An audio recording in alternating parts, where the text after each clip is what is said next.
트럼프가 독재자가 되면은 이 독재자에 저항하는 사람이 되죠. 본인은 이제 민주투사가 되는 겁니다. 개빈 뉴섬은 민주당 소속입니다.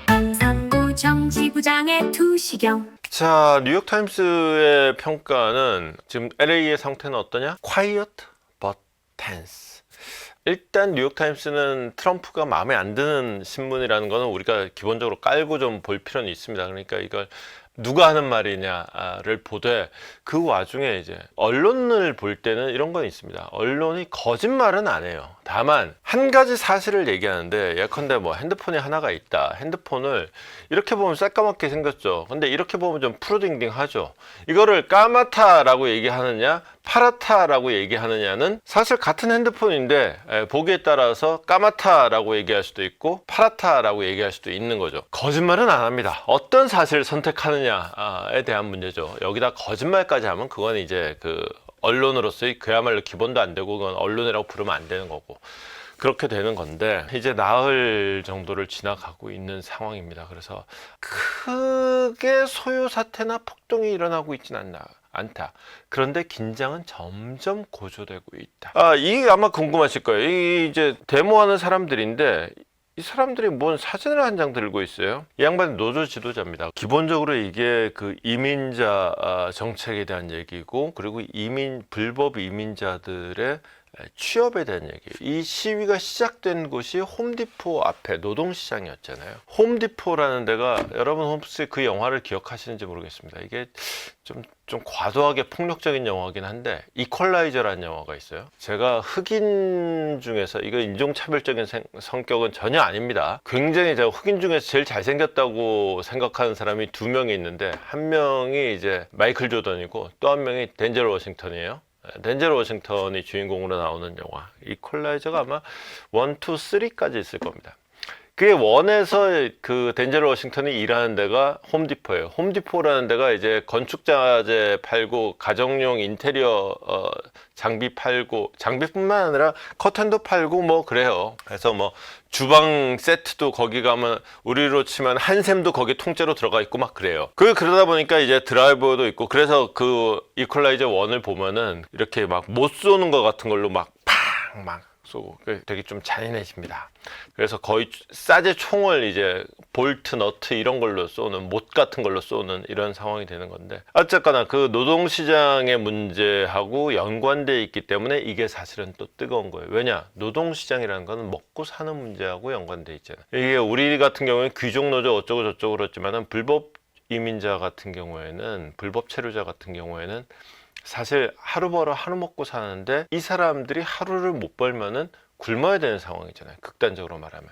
이게 이제 사람들이 굶었을 때 나오는 어떤 행동 패턴이라고 하는 게 좀 무서울 수 있죠. 이게 이제 이 상황으로 이어지는 건데, 상황이 험악해지는 장면을 단적으로 보여주는 게, 이 양반이 여기 호주 나오네.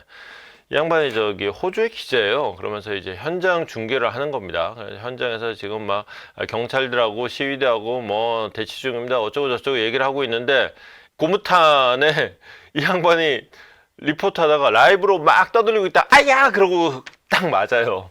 아마 그 액션을 보면은 다리 쪽, 엉덩이와 다리 사이 어딘가를 맞은 것 같아요. 뭐 다행히 크게 다치진 않았다 그럽니다. 보도하던 기자가 이제 그 고무탄에 맞을 정도로 지금 상황이 심각하다라는 게 또 하나가 있고, 또 하나는 이제 폭력성을 또 보여주는 장면인데, 이거는 무슨 장면이냐면, 제가 기왕이면 이제 아까 그 장면도 그렇고 이 장면도 그렇고 영상으로 보여드리면 좋을 텐데, 영상을 얘들이 좀 길게 편집을 해놨더라고요. 그래서 제가 그 다운받아서 짧게 편집하려 그러면은 또 다운받고 그걸 또 재편집하고 가려 그러면 조금, 제가 아침에 가뜩이나 좀 버거워가지고 그냥 사진으로 캡처를 했습니다.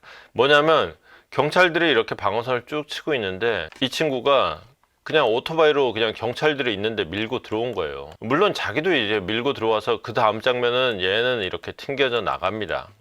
이게 오토바이는 이제 나동구라지고. 근데 그 와중에 이제 경찰도 다치죠. 그러니까 어떤 이제 그 오토바이로 경찰 방어선을 무너뜨리면서 다치게 하는 이런 좀 다소 폭력적인 장면도 동시에 또 연출되고 있는 모습까지 볼 수 있습니다. 이런 장면들이 어디서 연출되고 있느냐, 이 동네가 이제 그 LA의 다운타운 근처예요. 다운타운이고 여기 다운타운이라고 써 있죠. 그 다음에 이쪽이 저기 파라마운트 구역이라 그래서 여기가 저 불법 이민자들 구금해 놓은 데예요. 요 두 군데를 중심으로 지금 시위가 벌어지고 있는 겁니다. 코리아타운이 다운타운 근처에 있어요. 이게 코리아타운이 여기 있다 보니까 좀 한인들 피해가 걱정이 되는 거죠. 그래서 뭐 그 트럼프 주니어가 옛날에 코리아타운에서 자경대 활동 사진을 올리기도 했던데, 삶의 코리아타운이라는데 여러분들 뭐 LA 가보면 한 번씩 들러봤겠지만 뭐 북창동 순두부도 있고 뭐 등등 하지만 보통 이제 그 사람들의 일터죠. 일터는 여기 다운타운에 있는데 우리도 그렇잖아요. 제가 출근은 광화문으로 하지만 제가 광화문에 사는 건 아니잖아요. 그래서 한인들이 즐겨 사는 데가 여기 지도에는 안 나오는데 이쪽으로 좀 더 내려가면 이제 얼바인이라고 있어요. 거기가 이제 한인들이 가장 선호하는 곳이죠. 거기는 집값이 비쌉니다. 죽기 전에 잠깐이라도 또 그 동네 살아보면 참 좋겠다라는 생각이 들긴 드는데, 그 다음에 이제 요 언저리 동네에 이제 플러턴이라고 동네가 있어요. 얼바인은 이거보다, 이 지도보다 더 남쪽에 있고, 그 다음에 이쪽에 토렌스라고 이쪽에 또 하나 있어요. 그 다음에 몇 군데 더 있습니다. 몇 군데 더 있는데 제가 말씀드리고 싶은 건 뭐냐, 한인들의 주거지하고는 조금 좀 거리가 있다. 얼바인도 대충 여기쯤이라고 하고, 사실은 더 아래쪽이지만, 그래서 주거지하고는 조금 거리가 있다. 실제로 이루어지는 상황은, 이거는 엄밀히 보면은 치안 불안의 문제가 아니라 사실은 정치 불안의 문제, 이게 본질이 아니겠느냐라는 얘기가 점점 더 힘을 싣고 있는 것 같아요. 치안 불안을 이유로 해서 해병대가 투입이 됩니다. 대충 한 500명 정도, 어떤 데는 700명이라고도 해요. 이게 지금까지 들어가 있던 군대는 주방위군이고, 주방위군과 해병대는 다르죠. 그만큼 말하자면 정부로서 대응의 수위가 그냥 단지 군인의 투입이 아니라 정예병의 투입, 대응 강도가 더 높아졌다 라고 볼 수가 있는 거죠. 그랬더니 캘리포니아에서는 이제 해병대는 고사하고, 내셔널 가드가 이게 저기거든요. 주방위군이거든요. 내셔널 가드 그럼 되게 있어 보이는데 주방위군 그럼 좀 없어 보이죠. 우리말로는 주방위군인데, 하여튼 이게 왜냐면은 그 내셔널 가드가 원래 그 미국의 독립전쟁 할 때부터 얘들은 내셔널 가드였거든요. 그러다 보니까 이름이 되게 멋있습니다. 하여튼 캘리포니아 주정부에서 군대 들어올 필요도 없는데 군대 보냈다. 더군다나 이건 필요의 문제도 있지만은 권한의 문제도 있죠. 그러니까 우리식으로 말하자면 이제 고난쟁이 심판 청구 같은 걸 한 거예요. 트럼프를 상대로 캘리포니아 주정부가.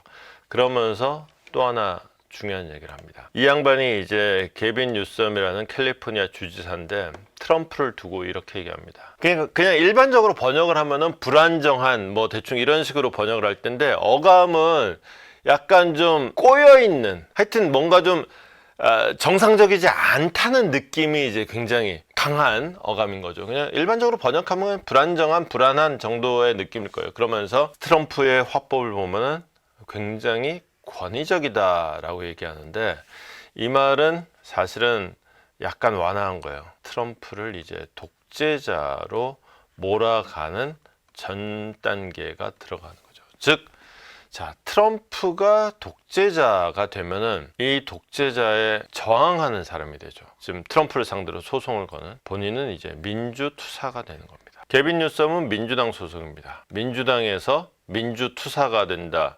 민주투사가 된다 라고 하는 거는 민주당의 대표주자가 된다 라는 뜻이 되겠죠. 그러니까 사실은 게빈 뉴섬이라는 사람이, 다음 페이지를 먼저 보여드리고 얘기하는 게 나을 것 같아요. 이거는 뭐냐면은 지금 현재 민주당의 차기 대권 주자로 꼽히는 사람들을 좀 정리를 해본 거예요. 보통의 경우에는 요 4명이 꼽힙니다. 코리 부커는 일반적으로는 잘 안 꼽혀요. 근데 제가 지난번에 그 25시간 주구장창 연설하는 걸 보고는 인상적이라 갖고 이 양반의 어떤 향후 정책보를 좀 관심이 생겨서 제가 이 양반을 집어넣은 거고, 일반적으로 이 양반은 빠져요, 여기서. 보통 가장 많이 꼽히는 사람은 이 양반이에요. 피트 부티지지.